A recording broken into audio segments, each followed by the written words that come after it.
Hey homeschool friends, welcome to the video where I take you through a week of doing Sonlight Language Arts. Now recently we have switched to using Sonlight Language Arts really in its entirety. I've talked about it a lot in my update videos, but I'm really happy with it and I wanted to highlight how it's going. I want to actually highlight what it's like. It can be a little hard to know how the language arts works for Sonlight.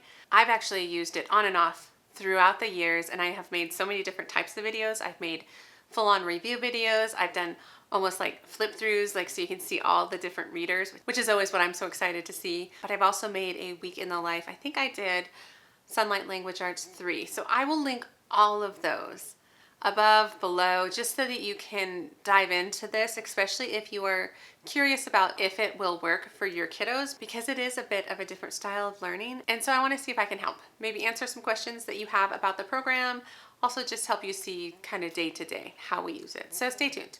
Stay tuned and I will take you through our week.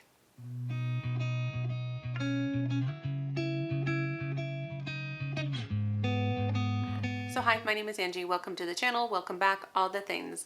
So before I go too far, I do want to make a quick shout out to Sonlight for sending me these materials in exchange for my honest review, which I always give on this channel. And in addition to that, I talk a lot about our experience on the month-to-month basis in my update videos. So make sure you check those out in case you are interested in Sonlight Language Arts. And so yes, let's just hop in. First thing to mention, I'm highlighting Sonlight Language Arts D.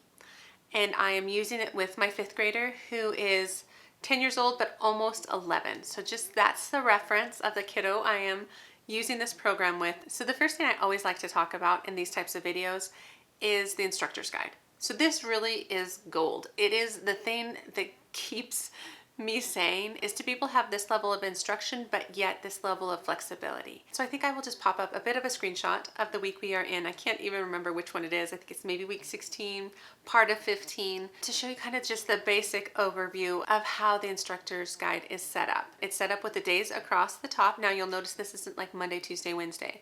It's days, and that's helpful for my brain.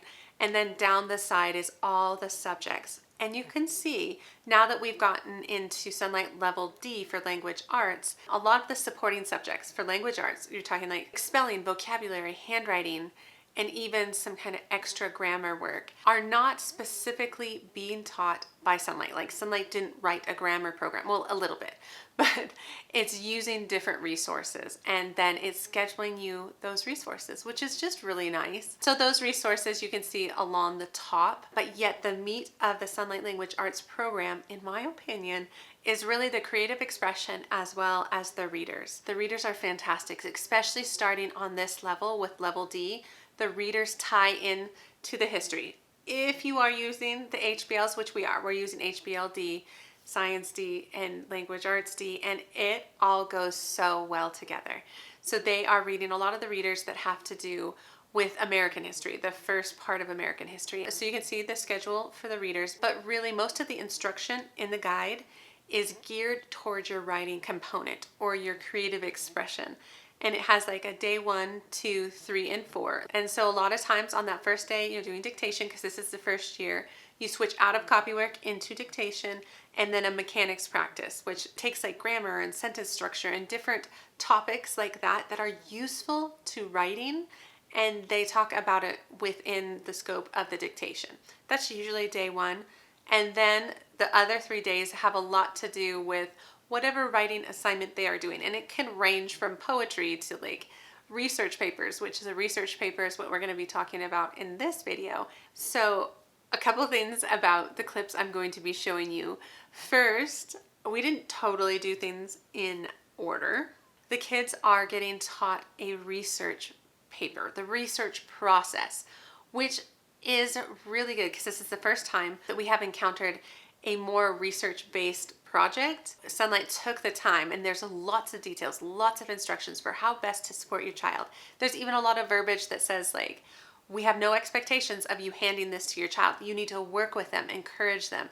Like it's really important, even if you feel like you're doing too much, just keep going because these are important like building blocks for getting your feet under you and using this process of note cards and research and organizing outlines. that will continue to grow with the programs as the years go on. And so I loved that. I love that this felt like, okay, this is our first go at this, but this won't be our last.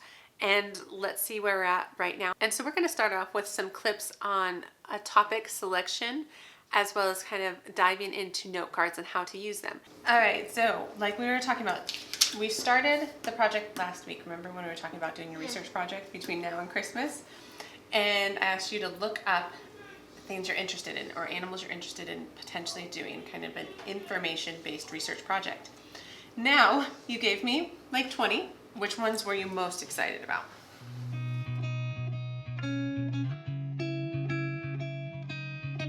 Okay, now we have armadillos, cobras, crocodiles, jaguars, leopards, black panthers, lizards, or scorpions. So it looks like you like the lizard amphibians as well as the big cats. Okay, hit the button. What's it gonna be? I don't know. A Black Panther? I'm gonna do goats. Okay. All right. So now that you have officially selected your topic, this is what we're gonna do. So it says, today you'll learn to make note cards to record your research about an animal. And if you don't have the author, you can put DK animals in the corner. So I do this right here? Yep, and so like for this first one, here maybe I'll help you with this first one. I would put DK animals. And the first one, we'll just use the example. Goat names. And you'd say males.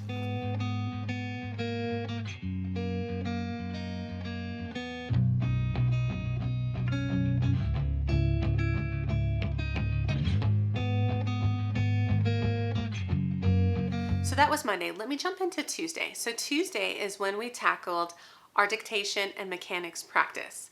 And also this is the day where I'm showing you the rest of it, because like I said, when I showed you the instructor's guide, there's all the spelling and the grammar and the vocabulary that is not in this instructor's guide, but has separate resources. So I'm going to show you all of that. Okay, everyone should be quick to listen. Say it out loud. Everyone should be quick to listen. With capital E. Good, you got it.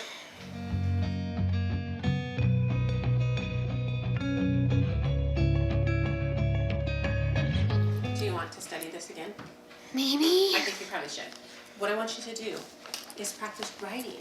And you can see I started the day off with dictation. Now I have tried a number of different techniques for dictation. As this is our first year diving into dictation, I was like, well, I'm not sure if we need to study it, practice words, study it again, and maybe do the dictation on Thursday, or do we just need to do it in one day? My son prefers one day, but as you can see from the clips, he sometimes gets a little hurried. He's like, oh, I'm sure I know all those words. And then we get started and he's like, I don't know how to spell that word at all. And so then I'll slow him down and be like, let's just write the words on this one. Like we've tried different techniques like taking a mental snapshot in your mind and things like that, which he will sometimes do. We're working through dictation. I think there's a lot of benefit to it. I do always end my dictation sessions with him personally checking his work. Like I'm like, well, okay, here's the official dictation. Look word by word, punctuation by punctuation, and check yourself. And then we moved into mechanics and we were covering things like similes and metaphors. And I don't feel like it was landing very well. And sometimes I'm like, is it me? Because this is not my wheelhouse. I love science, not so much grammar. For the mechanics practice, we're talking about similes and metaphors. So similes and metaphors, they compare something to something else. So for instance, it doesn't say Loretta is like a rock. It says Loretta is a rock, right? But do you really think she's a rock? Or is it just implying that she's a very strong person? An actual rock. No, it's implying she is a very strong person. Oh. So it's still a comparison tool. So you have similes and metaphors. Metaphors are a comparison tool. You could have said Loretta is like a rock. You would have implied the same thing using a simile, but you saying Loretta is a rock almost sounds stronger, right? How about the word bonus? Bonus. You spelled bones. At least I get that. At least it's a word. We have recently made a switch from Logic of English into All About Spelling. You can check the November update if you want more details about that, but it's going really well. It's pretty straightforward. I'm still trying to figure out how fast I should be taking him through some of the programs because it's a bit of a review at this point, but I want a solid foundation for this child who does not love spelling. But we did our spelling work, and then he moved into more of his like vocabulary with Wordly Wise, and that's been a bit rocky. Like, he has good vocabulary. It's just trying to understand how the worksheets work. We're still in that learning phase, but it's going fine, as well as his reader and grammar ace. That's all going fine. So I showed you little clips of that. And now know something, that we don't do these things every day. I would say, if I had to think about it, we do the reader every day, a chapter or whatever to read. I feel like Wordly Wise is about 2 days a week, grammar's about 2 days a week, and spelling 2 to 3 times a week. It really just depends. It depends on some other things. But we're getting all this stuff done. So even though over the next couple clips I'm not going to show you any of this, just know that's all happening in the background. And so now the clips from here on out really shift into the creative expression. Like, for instance, we went to the library because, again, we were picking a topic for a research project and we were looking up books. Okay, let's see, 636, 616, so move down. Probably more down. 629. Do we still need to go further? 636. So you're looking for this number, 636.39. 636.